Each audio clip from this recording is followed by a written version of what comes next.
Les tables de pierre, nous avons parlé de la parole de Dieu qui a été écrite dans la création, c'est le texte qui le dit. Ensuite, nous avons parlé de la parole de Dieu qui a été écrite dans la conscience de tous les êtres humains. Il y a des restes de ce temps de Genèse. Nous avons vu aussi que c'était assez extraordinaire, Exode 17, Exode 24, nous avons vu que Dieu a dit à Moïse, écris un livre. Et donc, nous avons bien le livre qui est là, c'est la Genèse, c'est l'Exode, etc. Et puis, nous voyons maintenant les tables de pierre. Dieu a écrit sa parole sur des tables de pierre. Et on va voir les différences, pourquoi il y a écrit sur un livre et écrit sur des tables de pierre. Pourquoi c'était écrit sur des tables de pierre, qu'est-ce qui était sur les tables de pierre, et pourquoi elles ont été brisées. Et le livre n'a pas été déchiré, mais les tables ont été brisées. Alors, quelques versets, nous allons dans Exode 25, et au verset 16, Dieu dit donc, tu mettras dans l'arche le témoignage que je te donnerai. Donc, le témoignage, c'était ces tables de pierre. Nous avons ensuite le verset 21 qui redit à peu près la même chose. Tu mettras le propitiatoire par-dessus l'arche. Tu mettras dans l'arche le témoignage que je te donnerai. Donc, c'est Dieu qui va écrire les tables, alors que le livre que Moïse écrit, Exode 17, c'est Moïse qui l'écrit, sous l'inspiration de Dieu. Mais là, c'est encore un autre niveau. Si nous allons au 31, 18, Exode 31, 18,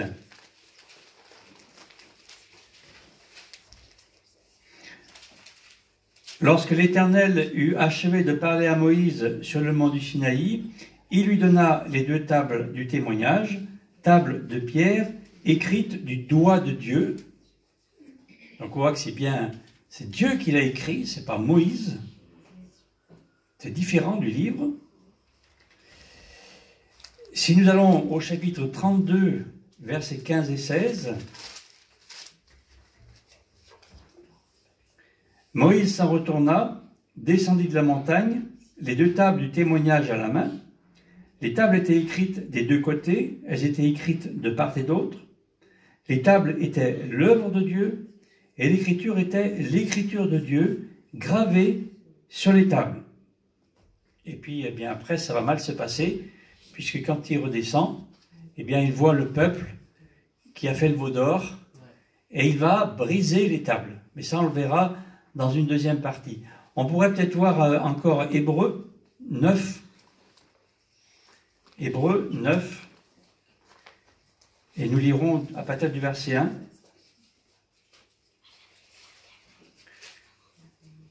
La première alliance avait elle aussi ses ordonnances relatives au culte, son sanctuaire terrestre. En effet, un tabernacle avait été installé. Le tabernacle, c'est une tente. En effet, un tabernacle avait été installé. Dans la première partie, appelée le lieu saint, se trouvait le chandelier, la table et les pains de proposition. Puis derrière le second voile se trouvait la partie appelée Saint des Saints. Elle contenait un brûle-parfum en or et l'arche de l'Alliance, entièrement recouverte d'or, dans lequel il y avait une urne d'or contenant la manne, ainsi que le bâton d'Aaron qui avait fleuri. Donc il y a un descriptif de ce qu'il y avait dans l'Ancien Testament, puisque là on est dans le Nouveau, et il est rajouté, et les tables de l'Alliance. Donc on va reprendre un peu ce qui est dit là. Tout d'abord, dans Exode 25, au verset 16, il est dit que c'est un témoignage. Le témoignage que je te donnerai. Et ça témoigne de quoi? Qu'est-ce qui était écrit sur les tables? Moïse a écrit ce que Dieu lui a dit dans le livre. Il a écrit ce que nous avons là. Mais qu'est-ce qui était écrit sur ces tables en pierre? En fait, on ne le sait pas trop. un verset nous parle des 10 paroles qui ont été données, donc on peut penser que c'est les 10 commandements, mais en fait, c'est pas très clair. Et surtout, en plus, quand le Hébreu 9, verset 4 nous dit que c'est une alliance. C'est l'étape de l'alliance. Une alliance, c'est un contrat. Or, là, Dieu va bien faire un contrat avec Israël. Et à cette époque, quand on faisait un contrat entre deux parties, eh bien, on ne prenait pas un papyrus. On le faisait sur des tablettes, des tables en pierre, et on gravait le contrat dessus. Pour tout ce qui était officiel, on appelait ça des tablettes, des tables, c'était en pierre, et on gravait dessus ce qui était officiel, et c'est pour ça qu'on retrouve encore aujourd'hui eh bien, plein de tablettes, ça peut être du commerce, ça peut être officiel, ça peut être des rois, enfin, il y a toutes sortes de choses qu'on a retrouvées, parce que ça avait été fait sur des tables, des tablettes en pierre, et c'était gravé. Et donc, quand il y avait un contrat, quand il y avait quelque chose d'officiel, eh bien, à cette époque, on le faisait sur des tables en pierre. Et là, Dieu lui-même va écrire, et il va écrire quoi? Il va écrire ce qui est en train de se passer avec Israël. Qu'est-ce qui se passe à ce moment-là? Il est en train de faire alliance avec Israël. Je serai votre Dieu et vous serez mon peuple. Vous serez mon peuple et je serai votre Dieu. Ça va l'un vers l'autre et l'autre vers l'un. Alliance liée. Donc là, nous avons en pierre, et pourquoi la pierre? Parce que c'est une matière qui est immuable. Un papyrus, on pouvait facilement le détruire. Mais la pierre, pour la détruire, c'est compliqué. En fait, la pierre, c'est pas éternel, une pierre. Mais une pierre, c'est ineffaçable. Ce qui est gravé dessus reste gravé. Sur les tables, il y avait l'alliance que Dieu faisait entre le peuple d'Israël et lui. Et c'est ça qui est tellement important. Et c'est ça que Dieu dit à Moïse, viens sur la montagne, j'ai quelque chose à te donner. De très important. C'est l'alliance que nous allons faire, le peuple d'Israël et moi. Alliance écrite par Dieu, c'est ce que nous avons vu, écrite du doigt de Dieu, et il est même dit avec l'écriture de Dieu, avec le langage de Dieu. Quel était-il? On pense que c'était de l'hébreu, mais c'est un langage que tout le monde devait pouvoir comprendre. Donc je pense à Acte 2, où le langage de Dieu, eh bien quand ils sont mis à parler en langue, à parler, à louer en langue, eh bien, c'était toutes les langues de la terre. Et que tout le monde comprenait. Alors qu'en fait, c'était un langage que pour certains, sans Dieu, qui était inaudible. 1 Corinthiens 14, nous parlons à Dieu. Et nous ne comprenons pas tout, nous ne comprenons pas du tout des fois. Mais quand nous parlons en langue, eh bien, Dieu nous comprend. Des langues inconnues que Dieu peut nous donner. Mais Dieu parle et Dieu veut se faire comprendre. Dieu veut se faire entendre. Et il a voulu graver l'alliance qu'il faisait sur de la pierre. Amen. Nous sommes dans la nouvelle alliance aujourd'hui. Nous sommes dans la nouvelle alliance en Jésus. Et il va dire dans Matthieu 24, 35, « Mes paroles ne passeront pas. » Elles sont aussi gravées sur de la pierre, plus que ça. Elles sont gravées en lui, car il est lui-même la parole. C'est ce que nous verrons la semaine prochaine. Amen. Elles ont été gravées au ciel. Elles ont été gravées dans vos cœurs.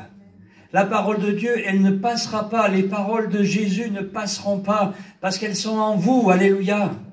vous les transportez, vous les transmettez, vous les passez de génération en génération jusqu'au retour de Jésus. Alléluia. On a la joie d'avoir des enfants qui sont là. Et ces enfants, bien, la parole passe dans leur cœur.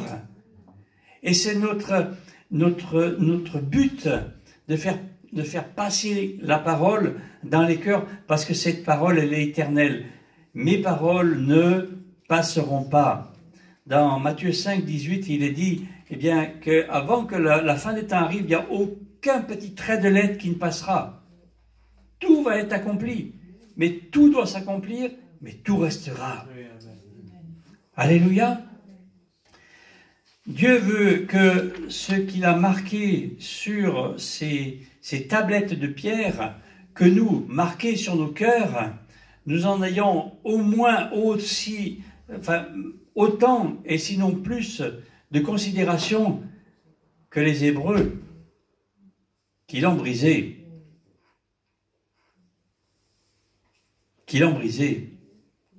Écrite par Dieu, écrite, l'écriture de Dieu, ce n'est pas une parole d'homme.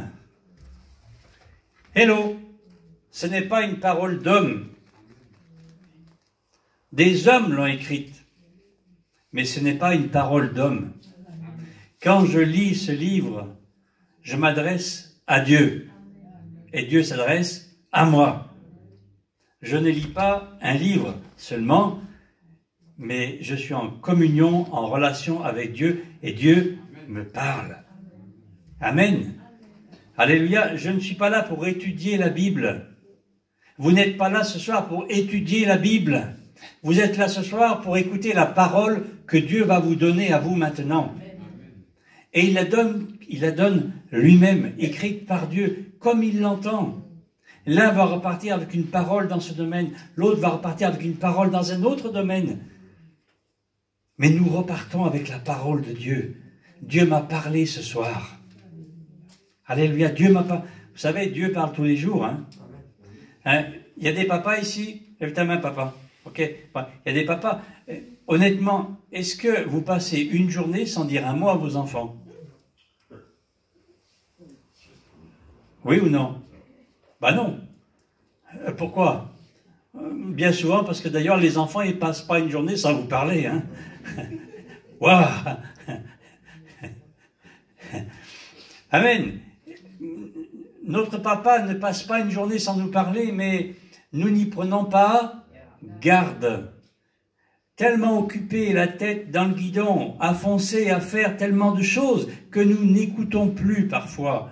Or, Dieu veut nous parler. Et il veut nous parler par l'Écriture. C'est Dieu qui donne sa parole. Ce n'est pas des serviteurs qui donnent la parole. Nous la distribuons, nous cherchons à la faire passer dans les cœurs, mais c'est Dieu qui donne sa parole. Rappelle-toi que quand tu parles à quelqu'un, tu parles de Jésus à quelqu'un, c'est Dieu qui parle par toi. Très souvent, on ne sait pas si on a bien parlé, si on a bien tout dit. Donc on arrête on va essayer de bien faire. Mais la première des choses, il faut que tu saches que Dieu parle par toi. Quand tu ne vas pas tout seul, tu vas à deux. Si tu parles avec quelqu'un, vous êtes deux. Il y a toi et le Saint-Esprit. Dieu parle. 2 Timothée 3,16, toute écriture est inspirée de Dieu. C'est Dieu qui donne sa parole. Fais lire ces textes à quelqu'un. C'est très redoutable. Vous savez que la Bible est interdite dans certains pays. Pourquoi? Parce que c'est un livre considéré dangereux. Attention, les gens risquent de se convertir. Eh oui. Dieu a écrit pour que les Hébreux le comprennent. Dieu veut te faire comprendre sa parole. Dieu parle pour se faire comprendre. Et ce soir, comment sont nos oreilles? Les oreilles de nos cœurs. Je crois que si vous êtes là, c'est que vous avez envie de comprendre et d'apprendre. Mais vous avez surtout besoin de recevoir la parole. que Dieu vous parle en direct. Ce soir et demain et après-demain. Parfois, parmi les enfants, certains pensent que papa ou maman l'aiment moins qu'un autre. Parfois, dans les familles, certains enfants s'imaginent que, eh bien, ils sont moins aimés, ou que l'attitude des parents n'est pas la même que parfois, et c'est faux. Vous avez connu ça, hein, des fois les enfants petits, on apprend des fois des années après, on pensait que si, c'est ça, mais c'est faux. Les enfants sont aimés pareil. Est-ce que Dieu aurait des chouchous? Dieu n'a pas de chouchous. Dieu donne des fonctions différentes, des dons différents aux uns et aux autres. Mais son amour est identique. Amen. Et il nous parle aussi d'une manière identique. Que faut-il faire pour que Dieu nous parle? Alors on va aller voir Deutéronome 9.9.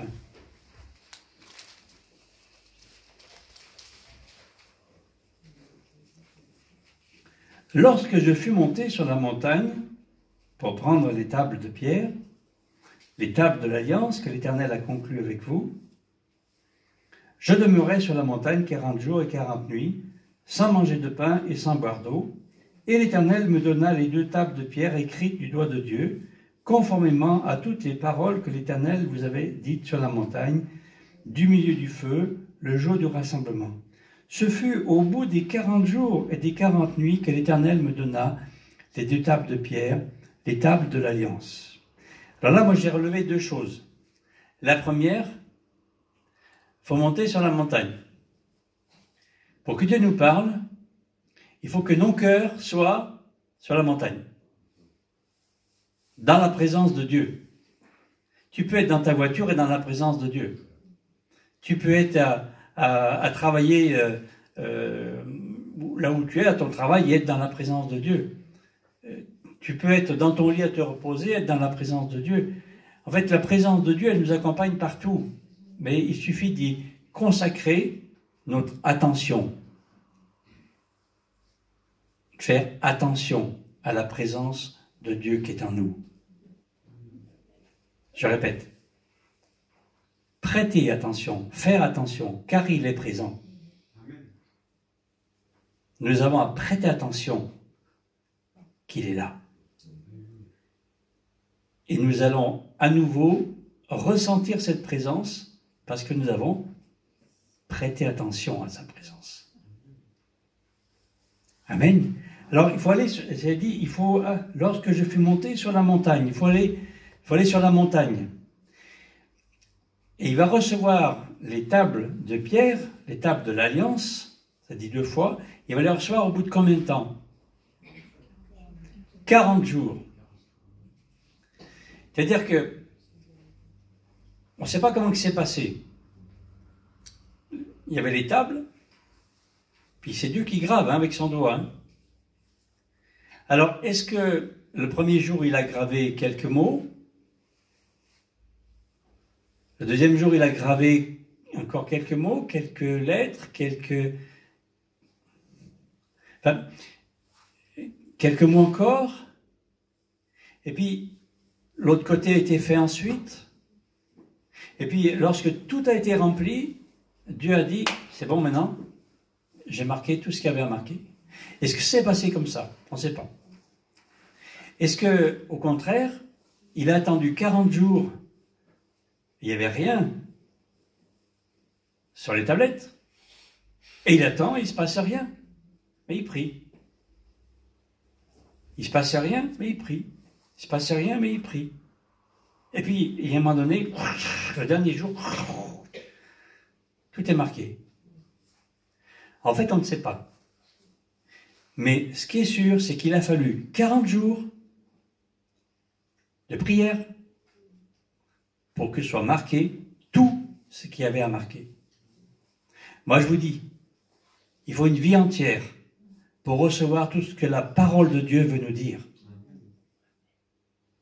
Nous avons à monter sur la montagne le plus souvent possible Et soit nous recevrons d'un coup certaines choses, d'autres fois d'une manière graduelle, ce sera ou l'un ou l'autre. Parfois, il faudra très peu de temps, d'autres fois, il faudra plus longtemps.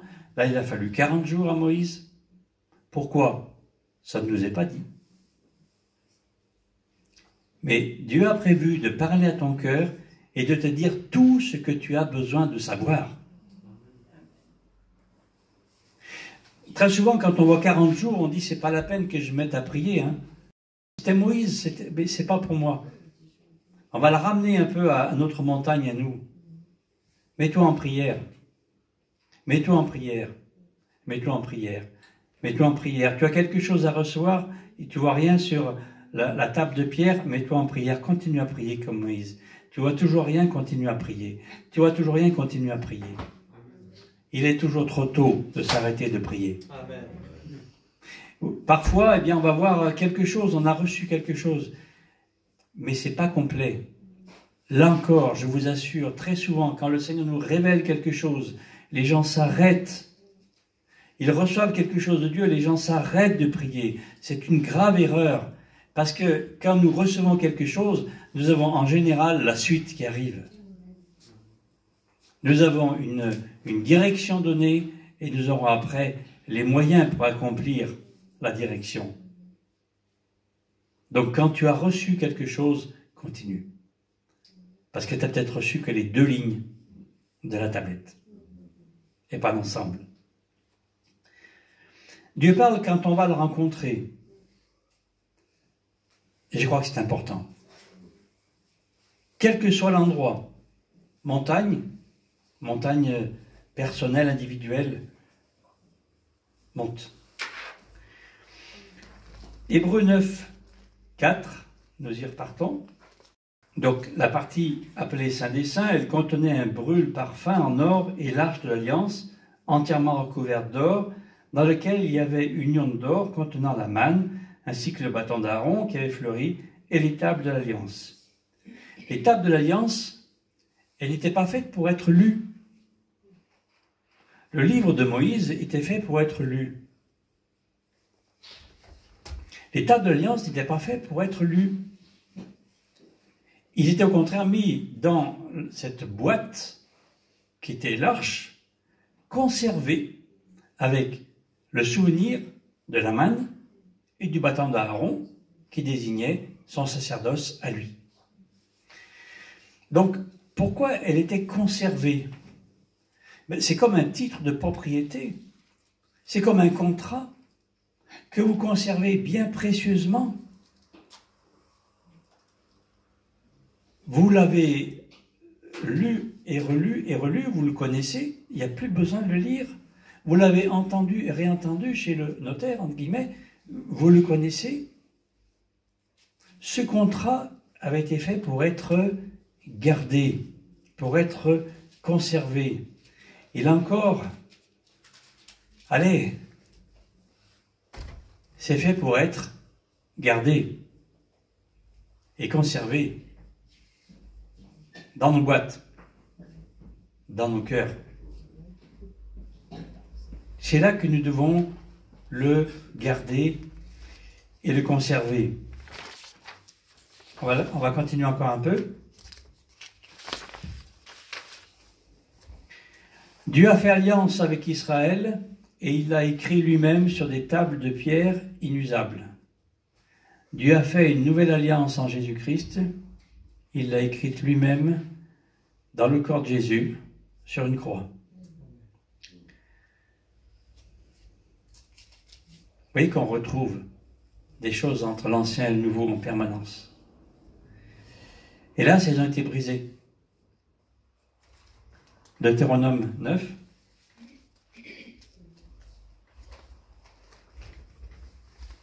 À partir du verset 12, la suite de ce que nous avons lu. L'Éternel me dit alors, lève-toi, descends en hâte d'ici, car ton peuple que tu as fait sortir d'Égypte s'est corrompu.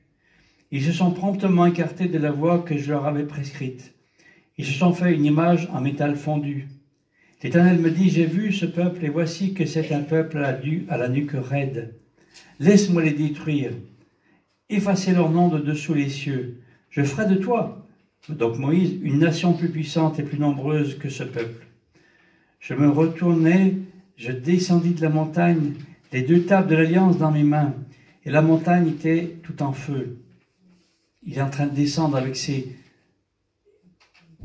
l'alliance qui avait été conclue entre Dieu et les hommes. Il les a. Il descend avec, et voilà que Dieu lui dit, va vite, parce que le peuple est en train de faire n'importe quoi. Je regardais, et voici que vous aviez péché contre l'Éternel, votre Dieu. Vous vous étiez fait un veau de métal fondu. Vous étiez promptement écartés de la voie que l'Éternel vous avait prescrite. Et là, il arrive, et quand il voit ça, il dit, je saisis les 2 tables, je les jetai des 2 mains, et je les brisai sous vos yeux. Je restais effondré devant l'Éternel, et donc pendant, comme auparavant, 40 jours et 40 nuits, et il va se mettre à prier. Il va se mettre à prier pour le peuple. Et verset 19, « J'étais effrayé à la vue de la colère et de la fureur dont l'Éternel était animé contre vous. Il voulait vous détruire. » Et à la fin du verset 19, « Mais l'Éternel m'exauça encore cette fois. » Et donc il va y avoir des nouvelles tables de pierre qui vont être faites. Alors, moi j'ai pensé longtemps que les tables avaient été brisées parce que Moïse était en colère de voir le peuple. Pendant longtemps, je me suis dit, ok, il a les tables avec lui, il redescend, c'est tellement précieux, c'est gravé du doigt de Dieu. Et il voit, il va casser les tables tellement il est en colère. Mais c'était pas ça du tout. C'est pas un coup de colère de Moïse. À cette époque, quand un contrat avait été fait entre 2 personnes et avait été gravé sur des tablettes en pierre, si quelqu'un rompait le contrat, qu'est-ce qu'on faisait? On cassait les tablettes. Et quand il descend et qu'il voit le peuple, ce qu'il est en train de faire, un veau d'or, et honorer ce veau d'or, alors qu'il redescend de la montagne, il regarde les tablettes,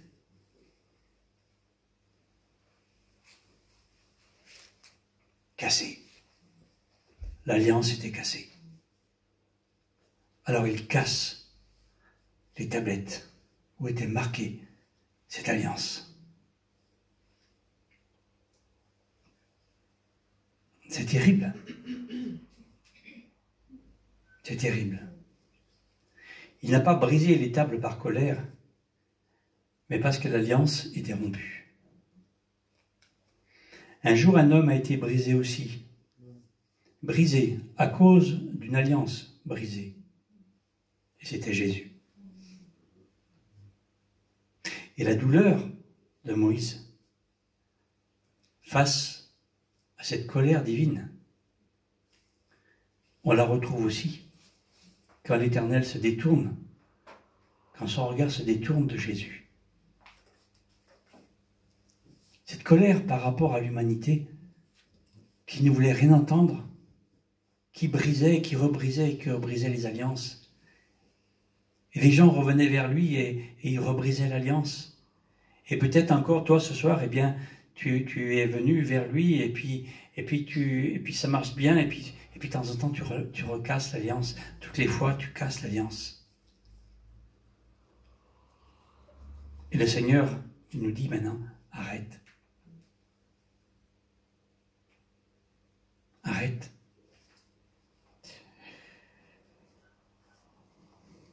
Eh bien, Dieu a beau dire arrête, on continue de briser les alliances. Romains chapitre 7, malheur à moi. Je fais ce que je vais, je ne fais pas ce que je veux. Je découvre une loi qui est en moi. Alors que je veux faire le bien, bien je fais le mal que je ne veux pas faire. En fait, la loi qui est en nous, cette loi du péché et de la mort, elle demeure.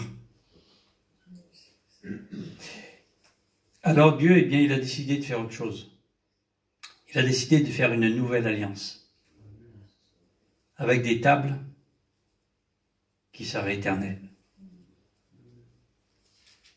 Notre rôle à nous, c'est de les conserver intactes dans le tabernacle de notre cœur, à jamais.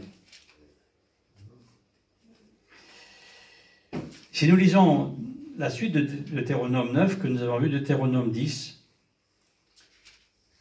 Dieu va redonner des nouvelles tables. Et c'est là qu'on voit la bonté de Dieu.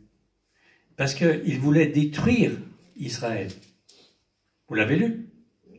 Il voulait les détruire. Et il dit à Moïse, je te donnerai un autre peuple. Mais parce que Moïse a intercédé, alors Dieu, eh bien, va lui redonner des nouvelles pierres, des nouvelles tables en pierre. Verset 10, chapitre 10, verset 1. En ce temps-là, l'Éternel me dit, taille 2 tables de pierre comme les premières. Comme les premières. Et monte vers moi sur la montagne. Tu feras aussi une arche de bois, etc., etc. Et donc, Dieu va lui redonner à nouveau 2 tables de l'alliance que Dieu fait, lui, avec les êtres humains, avec Israël, à ce moment-là. Mais comme les premières m'intéressent, la Bible nous dit que 7 fois le juste tombe et 7 fois il se relève. Quand j'ai péché, quand je reviens auprès du Seigneur, cette alliance qu'il a fait avec nous, en Jésus, nous retrouvons la même position qu'avant. Les tables, elles étaient taille 2 tables de pierre comme les premières. Quand tu reviens au Seigneur, l'alliance est comme la première. Identique. Identique. Tu reprends ta place de fils et de fille, identique. Tu reprends ta place de serviteur, servante, identique. Et ça c'est très intéressant. Par la repentance, Dieu donne d'être à nouveau sous l'alliance, mais comme avant. Moi, ça m'intéresse, parce que vous n'imaginez pas que ça fait 40 ans que j'ai connu le Seigneur et qu'on ne passe pas 40 ans sans qu'il y ait des péchés dans nos vies. Et la grâce de Dieu, c'est que après la repentance, il me rétablit comme avant. Comme avant. La religion dit, vous allez avoir des blâmes, vous allez avoir des... Enfin, on a l'impression qu'il y a une punition éternelle qui nous accompagne sur la terre. Faux. Comme les premiers. Ce que l'homme casse, eh bien, Dieu l'a réparé. En Jésus. Bon, terminons parce que le temps passe. Pourquoi il y a des tables de pierre? Parce que c'était un contrat. C'était l'alliance. Différent du livre que Moïse avait écrit. Le livre était destiné à être enseigné. Les tables de pierre étaient faites pour être conservées comme un document authentique qui disait « Dieu a fait une alliance. Moi, Dieu, j'ai fait une alliance avec Israël. » Ces tables étaient faites en pierre parce qu'elles avaient une nature officielle et qui devait être immuable et éternelle. Et elles ont été cassées parce que l'alliance avait été brisée par les hommes. Voilà l'histoire des tables de pierre.